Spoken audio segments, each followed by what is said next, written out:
ତାଙ୍କର ବିୟୋଗରେ ରାଜନୈତିକ କ୍ଷେତ୍ରରେ ଏବଂ ଆମର ଓଡ଼ିଶାର ରାଜନୈତିକ କ୍ଷେତ୍ରରେ ଏବଂ ଓଡ଼ିଶା ପାଇଁ ମଧ୍ୟ ଜଣେ ବିଶିଷ୍ଟ ରାଜନୀତିକୁ ଓଡ଼ିଶା ହରାଇଲା।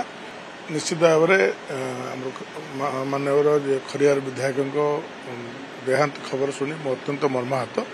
ସେ ଜଣେ ମେଳାପୀ ଥିଲେ, ପରୋପକାରୀ ଥିଲେ, ଚାରି ଥର ବିଧାୟକ ହେଇଥିଲେ, ମନ୍ତ୍ରୀ ବି ହେଇଥିଲେ।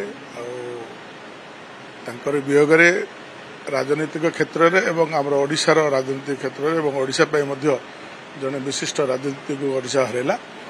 ତ ଏହି ଅସମୟରେ ପ୍ରଭୁ ତାଙ୍କରି ପରିବାର ପ୍ରତି ସହାୟ ହୁଅନ୍ତୁ। ଅମର ଆତ୍ମାର ସଦ୍ଗତି କାମନା କରିବା ସହିତ ମୁଁ ତାଙ୍କର ଅମର ଆତ୍ମାର ସଦ୍ଗତି କାମନା କରୁଛି ଏବଂ ସେହି ପରିବାରକୁ ପ୍ରଭୁ ଏହି ଅସମୟରେ ତାଙ୍କୁ ଅସୀମ ସାହସ ଦିଅନ୍ତୁ।